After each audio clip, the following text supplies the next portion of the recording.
Nos dijeron que somos seres racionales y empezamos a construir edificios, porque nada grita, ¡soy una especie evolucionada! Como levantar montañas de piedra para hablar con entidades que nunca contestan. Y aquí estamos, creando templos, pirámides, catedrales, pequeños santuarios, porque aparentemente el universo no estaría completo sin un buen domo dorado para que la fe se manifieste. Incluso me llena de curiosidad, tenemos ciencia, ingeniería, tecnología e inteligencia artificial, pero seguimos intentando que lo divino nos note, aunque sea por puro compromiso total. Si Dios no baja, al menos que admire el diseño. Desde el principio, la humanidad observó el cielo, los ciclos, la muerte, los animales, la naturaleza, y en todo ello encontró presencias invisibles que daban sentido a nuestra existencia. Fue ahí donde surgió la religión, donde toda cultura sin excepción ha levantado espacios para adaptarse a nuestra necesidad de sentir que no estamos solos. Religiones, cosmologías, espiritualidad y sistemas energéticos que aseguraban que si en la vida te iba mal, era porque tu puerta estaba mal orientada, no porque tomaste malas decisiones. Lo advierto, este video será largo. Por eso, desde este lado de la cámara, te habla el arquitecto Leonardo Hernández.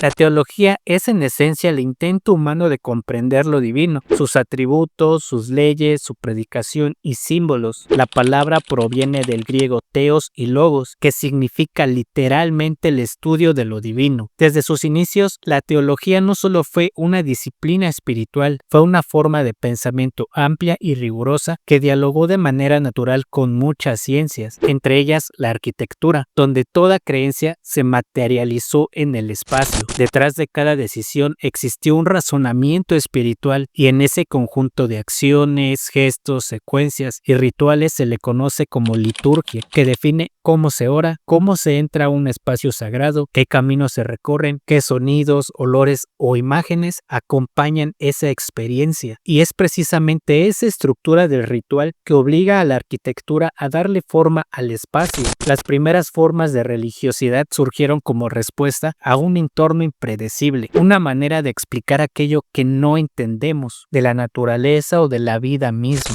El animismo es probablemente la más antigua del mundo, la idea de que animales, plantas y fenómenos naturales poseían una fuerza espiritual y que influían en la vida cotidiana, llevando a crear espacios sacros. Uno de los signos más claros fue la idea de la vida después de esta vida, lo que llevó a crear espacios funerarios. Con el tiempo aparecieron los primeros megalitos, menhires, dólmenes, círculos y montículos de piedra que funcionaron como marcadores astronómicos, monumentos funerarios y puntos de culto. Cada piedra erguida o alineada respondía a una intención espiritual: ordenar el tiempo, honrar a los muertos o conectar a la comunidad con las fuerzas que concebíamos como sagradas. Con el inicio de la Edad Antigua, el ser humano fundó ciudades, escribió leyes y transformó la espiritualidad en arquitectura. La religión dejó de ser solo intuición y comenzó a tomar forma en piedra, en rituales y en ciudades enteras. Es en esta era donde nacen muchas de las religiones más influyentes de todo el mundo. Mesopotamia fue el primer gran laboratorio religioso. Sus dioses eran fuerzas humanizadas y su arquitectura lo reflejó en el Zigurat, una montaña artificial que conectaba la tierra y el cielo. Por primera vez surgió la idea de que los dioses necesitaban una casa en la tierra elevada para acercarse al firmamento.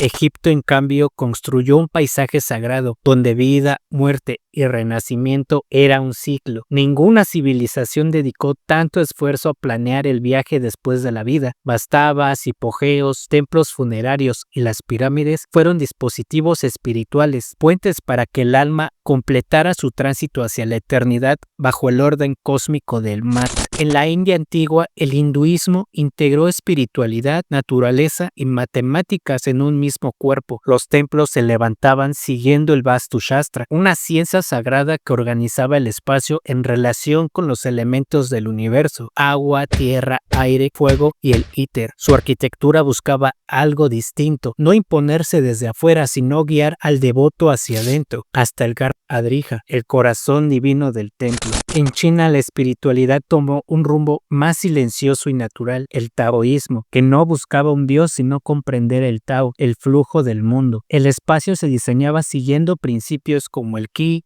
el yin yang, el feng shui y el correcto uso de los elementos, aire, fuego, madera, agua y metal, que entendían la arquitectura como un organismo energético. Su gran aporte fue la valoración del vacío, de ahí que su estética se basara en la luz, en la sutileza y en el equilibrio. Siglos después, en el norte de la India, surgió el budismo, cuyo enfoque espiritual giró en torno a la meditación, a los mantras y al silencio interior. Sus primeras arquitecturas fueron los stupas, contenedores de reliquias del Buda. Luego aparecieron monasterios como los chaitas y vihara. A medida que el budismo se expandió, generó formas únicas como el Borobudur, las pagodas y los grandes monasterios tibetanos, algo que la arquitectura convirtió en espacio para contemplar la mente. Mientras tanto, en el norte de Europa persistían las religiones paganas escandinavas. Su mundo espiritual giraba en torno al Yggdrasil, el fresno cósmico que conectaba los 9 mundos, por ello que construían casi exclusivamente en madera, creando grandes estructuras rectangulares con techos que recordaban barcos invertidos. Sus salones con columnas talladas, eran espacios comunitarios donde el rito del Blot reforzaba la alianza entre los humanos y las divinidades. En medio de estas civilizaciones, el judaísmo se consolidó como una de las religiones monoteístas más antiguas del mundo. Rara vez levantó grandes templos, pues su fuerza espiritual estaba en la palabra, la memoria y la comunidad. La sinagoga surgió como un espacio pedagógico y ritual, modesto en volumen, pero cargado de simbolismo. La grandeza no estaba en la altura, sino en la continuidad cultural. Mientras tanto, los griegos entendieron el templo no como un espacio interior, sino como la casa del dios, que se caracterizó por una planta rectangular y columnas en su alrededor, con órdenes como el dórico, el jónico y el corintio. Por eso alcanzaron una armonía matemática influida por pensadores como Pitágoras y Platón, en el que su arquitectura buscaba expresar el orden cósmico a través de proporciones, ritmo y geometría. Y Empédocles fue quien propuso los 4 elementos, tierra, aire, fuego y agua, como combinaciones equilibradas dentro de los espacios. Y finalmente Roma mezcló una infinidad de tradiciones, pero sobre todo griegas, para crear una relación orientada al orden social. Su relación con los dioses era contractual. Do ut des, doy para que me des. La arquitectura no buscó trascendencia espiritual, sino asegurar que ese pacto con lo divino se mantuviera. Además, el sincretismo romano absorbió cultos de todo el imperio. Entre ellos surgieron los mitreos, espacios subterráneos donde se realizaban rituales iniciáticos. Eran ideales para grupos minoritarios donde se reunían sin llamar la atención, y fue en ese ambiente donde el cristianismo surgió. En sus inicios no tuvo templos, se reunían en domus ecclesiae y catacumbas, espacios humildes donde celebraban su liturgia y compartían pan y vino. Todo cambió con el Edicto de Milán en el 313, cuando Constantino legalizó la fe cristiana, y más aún cuando Teodosio lo convirtió en la religión oficial del imperio en el 380.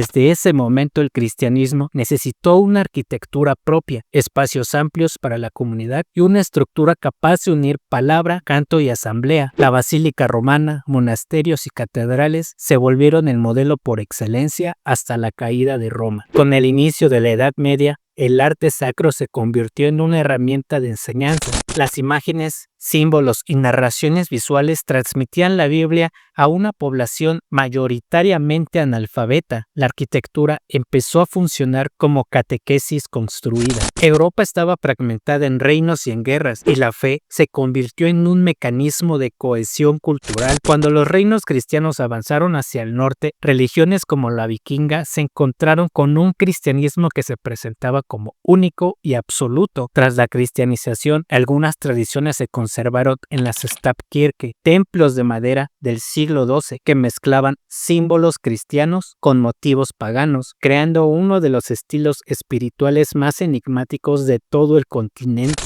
En 1054 ocurrió uno de los quiebres más profundos del cristianismo, el Cisma de Oriente, donde la iglesia cristiana se dividió en dos, la iglesia católica y la iglesia ortodoxa, con caminos muy distintos. Mientras la católica desarrollaba una liturgia estructurada, estructurada y un lenguaje arquitectónico, pedagógico y de enseñanza, la ortodoxia mantuvo su núcleo en el misterio. En su visión, el templo era un microcosmos. La cúpula representaba el cielo, el suelo, la tierra y el interior, un puente entre lo humano y lo divino. Su liturgia es de las más complejas y por eso su arquitectura privilegia la experiencia interior, íconos, color, incienso y un canto constante. San Juan Damasceno argumentó que la materia podía transmitir lo divino, porque Dios mismo había asumido una forma material en la encarnación. Mientras el cristianismo se expandía en Europa, perdía influencia en la tierra prometida, Jerusalén, la ciudad donde Cristo vivió, murió y resucitó. Ahora estaba bajo dominio islámico. El Islam nació en el siglo XII y basó su estética en el tawhid, la absoluta unidad de Dios. Su liturgia evitó la figura humana y se expresó a través de la geometría, la luz y la proporción, volviéndose un laboratorio matemático, astronómico y simbólico. La mezquita se volvió el corazón espiritual junto con tres lenguajes que formaron la estética islámica: geometría, caligrafía y arabescos. Su expansión trajo nuevos edificios como las madrasas, palacios y carabazares. Pensadores como Al-Ghazali consolidaron la idea de que la belleza conduce a Dios.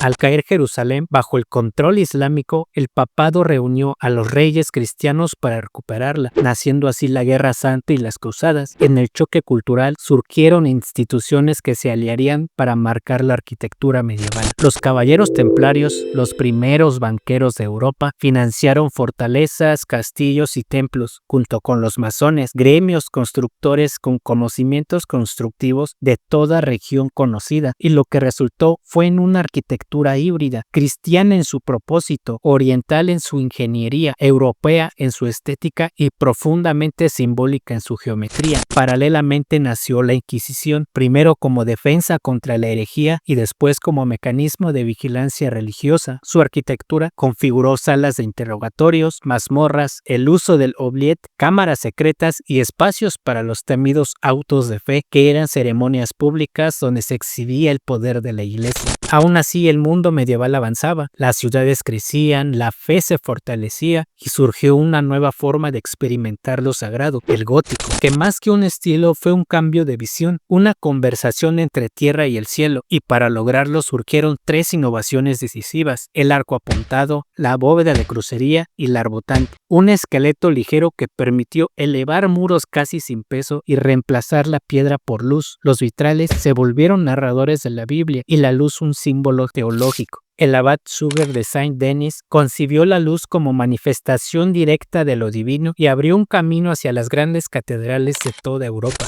Con el Renacimiento comienza una nueva forma de pensar lo sagrado. En Italia, los Medici, banqueros con educación, riqueza e influencia, impulsaron una revolución cultural financiando capillas, iglesias, academias y artistas que buscaban reconciliar la espiritualidad con la razón. Fue gracias a este mecenazgo, a esta combinación, que renació el interés por Vitruvio, la geometría sagrada y la proporción áurea. Filippo Brunelleschi inauguró la era con la cúpula de Santa María del Fiore, un logro técnico y espiritual que devolvía a la arquitectura su vocación cósmica. Marsilio Ficino defendía que la belleza era un camino hacia Dios, mientras que Alberti afirmaba que si el ser humano había sido creado a imagen divina, entonces sus proporciones también lo eran, y así la arquitectura se volvió un espejo del orden universal. Y un poco más tarde, la construcción de la nueva Basílica de San Pedro se convertiría en el proyecto más ambicioso de la cristiandad, una síntesis monumental de fe,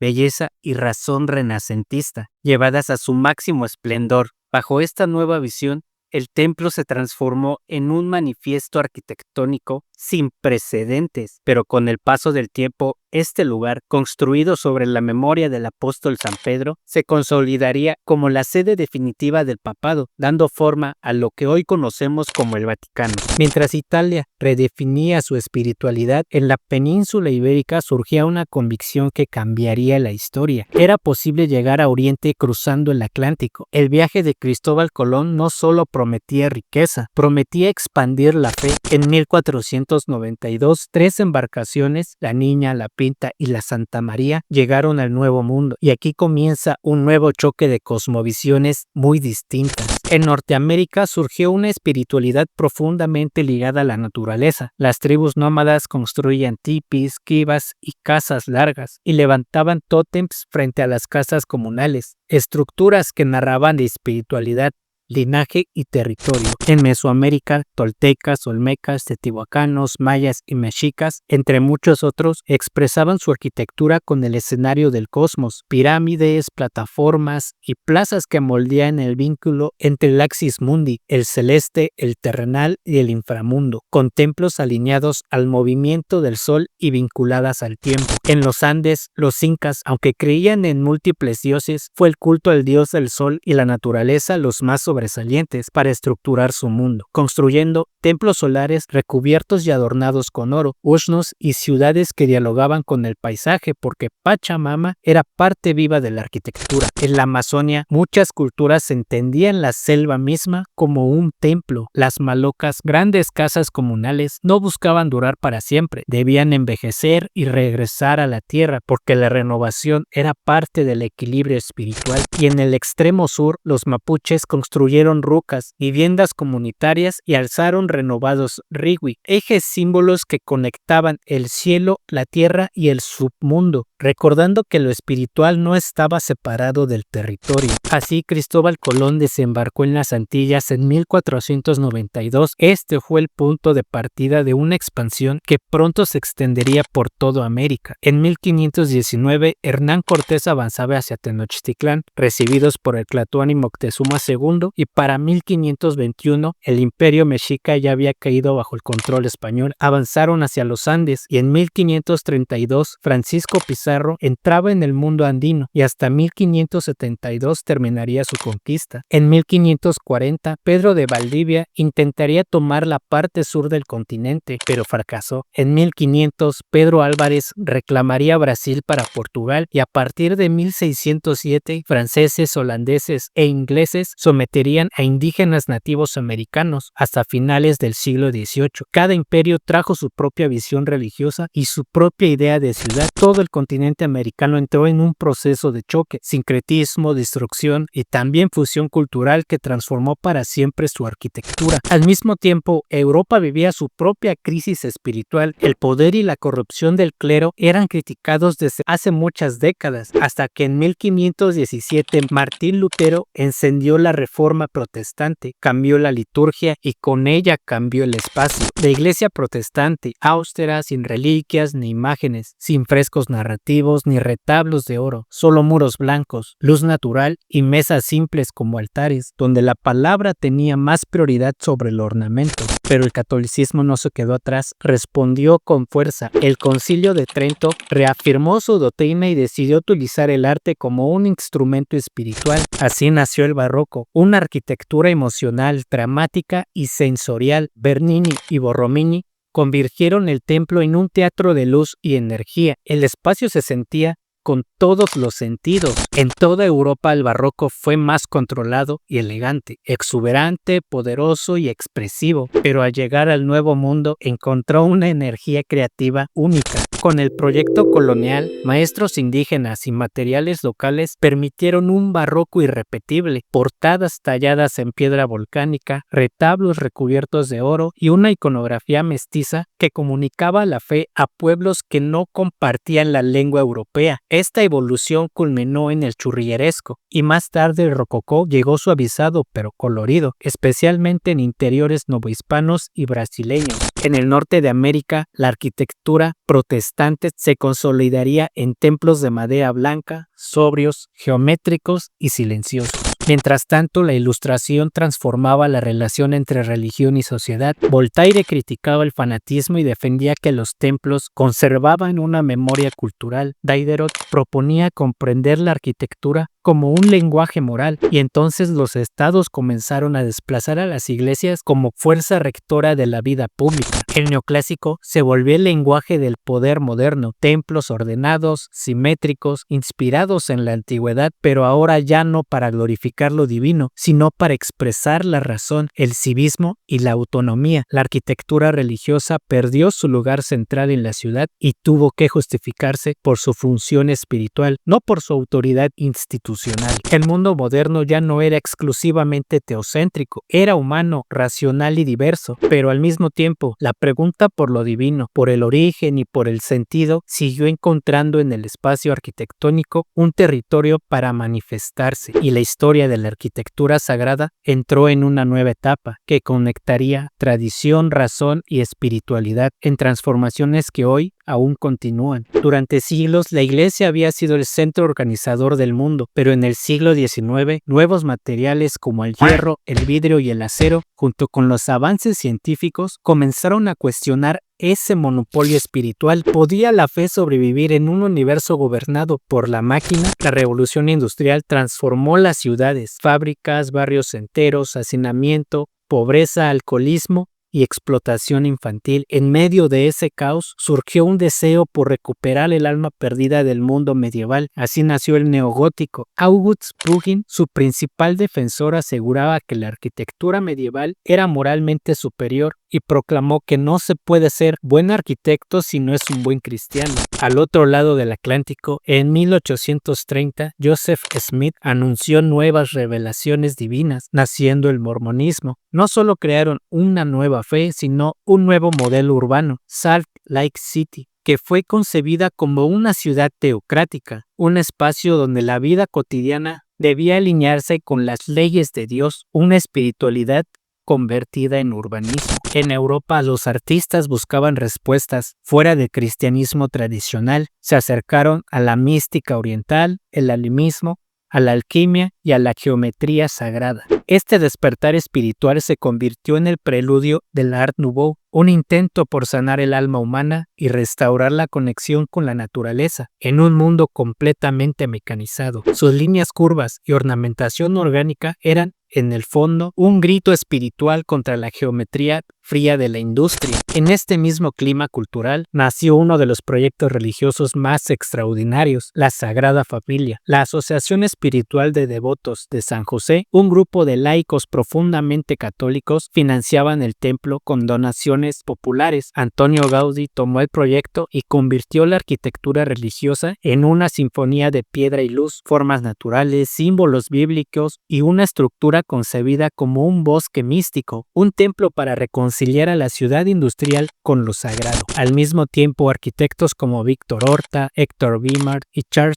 René Mackintosh diseñaban capillas y espacios de meditación donde la ornamentación fluía como un organismo vivo. Para ellos, lo divino ya no se encontraba únicamente en las escrituras, sino también en la naturaleza, la energía, la intuición y el espíritu creador. Cuando estalla la Primera Guerra Mundial en 1914, Europa presencia una destrucción inédita. Templos, monasterios, catedrales, bibliotecas religiosas y centros históricos quedaron reducidos a ruinas. En pocos meses se perdió lo que siglos de devoción habían construido. Por primera vez surgió una preocupación internacional por proteger el arte y la arquitectura sagrada, anticipando las leyes de conservación que vendrían décadas después.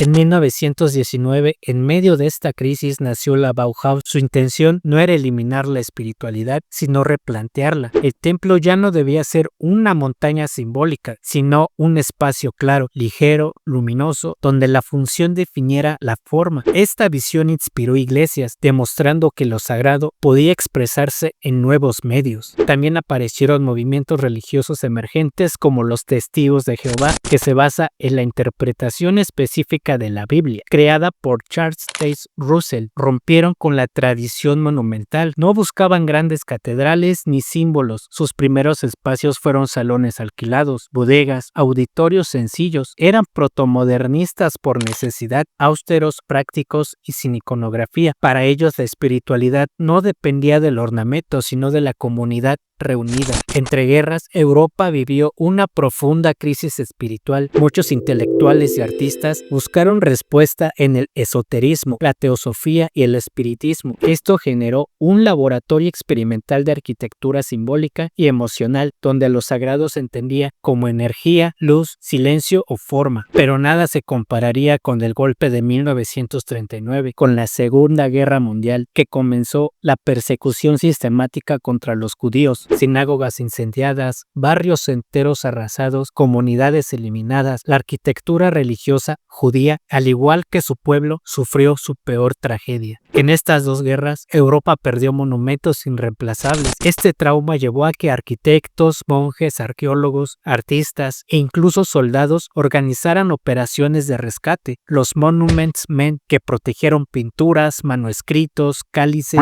esculturas y archivos litúrgicos antes de que fueran destruidos o saqueados por la Alemania nazi. Finalmente, en 1954 se firmó la Convención de La Haya para la protección de los bienes culturales en caso de conflicto armado, el primer tratado internacional dedicado exclusivamente a conservar templos, monasterios, museos, bibliotecas, sitios arqueológicos y centros históricos. A partir de ese momento, la arquitectura religiosa dejó de ser vista solo como un objeto de fe y pasó a ser comprendida como memoria colectiva, como patrimonio de la humanidad. La posguerra abrió una herida profunda, pero también un nuevo capítulo para lo espiritual. Las ciudades estaban destruidas, las comunidades rotas y la arquitectura religiosa tuvo que reinventarse desde cero. En 1951, Rudolf Schwarz, católico y uno de los teóricos más influyentes del siglo XX, planteó que el templo debía convertirse en un espacio esencial entre la vida diaria. A su lado, Dominicus Bohm creó iglesias donde la luz natural funcionaba como metáfora de redención. Su hijo, Gottfried Bohm, continuaría esta búsqueda y junto a ellos, Hermann Gutmann comenzó a levantar nuevas sinagogas en Alemania, dando forma a una espiritualidad reconstruida. En 1955, Le Corbusier transformó por completo la arquitectura religiosa. Para él, lo sagrado no dependía de símbolos o rituales, sino de la experiencia interior del espacio, influido por la teosofía, la arquitectura clásica y la idea de armonía universal. Su impacto fue tan grande que el Concilio Vaticano II, la renovación y actualización litúrgica a tiempos modernos, adoptó principios que él ya había explorado, como simplicidad, comunidad, luz, silencio y la centralidad del espacio. Otros arquitectos reforzaron esta nueva sensibilidad, como Giovanni Michelucci, con la iglesia de la Autostrada del Sole, un refugio espiritual para viajeros; Eero Saarinen, que exploró capillas expresivas como la del MIT; y Pedro Ramírez Vázquez, quien diseñó la nueva Basílica de Guadalupe, una de las primeras hechas bajo la Reforma Conciliar. Mientras Europa reconstruía templos, también surgía la necesidad de recordar. En 1956 se convocó el concurso para la nueva Catedral de Coventry y con ello nació una arquitectura que recordaría la memoria del pasado. Los memoriales se convirtieron en los espacios más espirituales de la modernidad y que nos recordaría la fragilidad de la vida. El Memorial de los Judíos Caídos, Yad Vashem, Hiroshima, el Vietnam Veterans Memorial, la Casa de Ana Frank y el 9/11, todos ellos testigos silenciosos de lo que no debe repetirse. En paralelo, el brutalismo emergió como una corriente capaz de expresar fuerza y verdad. No pretendía representar a lo divino, pero el concreto en las manos de Tadao Ando se volvió un lienzo para la luz. Influido por el zen japonés, Ando transformó el brutalismo en una liturgia arquitectónica basada en el vacío, la sombra y el contraste. Hacia finales del siglo XX, la arquitectura religiosa comenzó a buscar lo esencial: silencio, luz y espacio puro. El minimalismo se volvió el lenguaje de una espiritualidad más personal que institucional, influido por el pensamiento zen, la fenomenología, el existencialismo y la búsqueda de una experiencia interior profunda. Mies van der Rohe había sembrado la idea de que menos es más. Tadao Ando consolidó esta visión como templos donde el vacío se convierte en protagonista. Peter Zumthor mostró que un espacio pequeño podía envolver al visitante en un silencio táctil, hecho de madera, fragancias, viento y luz filtrada. John Pawson concibió templos como refugios de claridad, lugares donde el alma pudiera escucharse a sí misma. Y a finales del siglo XX, el minimalismo religioso ya era un lenguaje global. No solo los templos, sino memoriales, centros de meditación y espacios laicos de duelo adoptaron esta estética, porque el silencio y la ausencia se habían convertido en una forma universal de expresar lo sagrado. El vacío se volvió un territorio común entre religiones, un lugar donde lo humano finalmente podía encontrar el reposo. A inicios del siglo XXI, el planeta comenzó a colapsar, crisis climáticas, ciudades insalubres, agotamiento emocional, y mientras la tecnología avanzaba, surgió una idea poderosa: la naturaleza como el nuevo altar. Tadao Ando mostró que un simple rayo de luz puede despertar lo sagrado. Kengo Kuma, con sus templos de madera que respira, redefinió el vínculo entre el espacio y el cuerpo. Peter Zumthor llevó la espiritualidad a lo sensorial, el aroma, la textura, la temperatura. La sustentabilidad dejó de ser técnica para convertirse en una nueva manera de entender lo divino. Luego llegó la pandemia. Por primera vez la fe tuvo que transmitirse sin edificios. Misas por Zoom, meditaciones por YouTube, rosarios en vivo, ceremonias globales a distancia. Si lo sagrado ya no necesitaba un templo, entonces ¿qué es lo sagrado? ¿Un lugar, una experiencia, un estado mental o una comunidad? Mientras lo digital transformaba la religión, otra revolución silenciosa cambiaba nuestra comprensión del espacio: la neuroarquitectura. Los estudios recientes demostraron lo que las catedrales góticas intuían desde hace siglos: el espacio modifica el cerebro. Techos altos se activan redes asociadas a la trascendencia. La luz influye profundamente en el sistema límbico. La naturaleza reduce cortisol y potencia la experiencia espiritual. El espacio dejó de ser neutral y ahora, bajo el enfoque del diseño biofílico, los jardines zen, patios introspectivos y capillas abiertas dejaron de ser estilo. Era ciencia aplicada al bienestar interior. Entonces los hogares incorporaron rincones de meditación y yoga, altares minimalistas,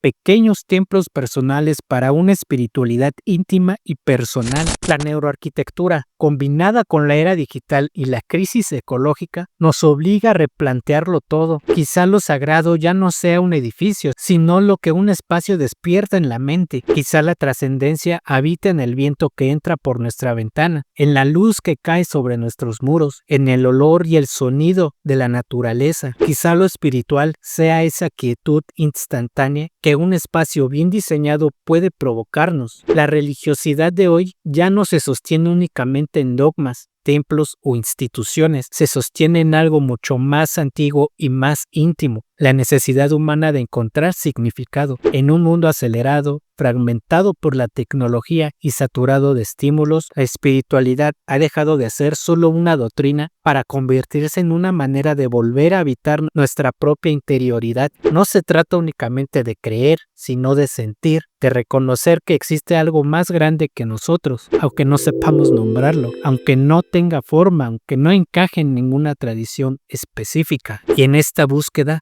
el espacio adquiere un papel esencial, se convierte en una herramienta para escuchar nuestra vida interior, para ordenar el caos, para reconocer una presencia que no siempre es sobrenatural, pero sí profundamente significativa. Quizá por eso, en el fondo, la arquitectura y la religión siempre han sido disciplinas hermanas. Ambas intentan dar forma a lo invisible, construir lugares donde el ser humano pueda encontrarse con lo que trasciende. Y cuando ese encuentro sucede, la arquitectura deja de ser un contenedor físico y se transforma en experiencia, en luz que guía, en sombra que protege, el silencio que invita a la introspección. Ahí, incluso en medio de la incertidumbre contemporánea, recordamos que seguimos siendo criaturas que buscan claridad, que buscamos sentidos, que buscamos un espacio externo o interno donde poder decir que este espacio tiene un significado. Si este nuevo episodio te hizo reflexionar, te invito a darle like, compartirlo y suscríbete a mi canal. Aquí seguimos explorando la arquitectura, la historia, los espacios y las experiencias para darle sentido al mundo que construimos. Activa la campanita para no perderte de los próximos episodios y déjame en los comentarios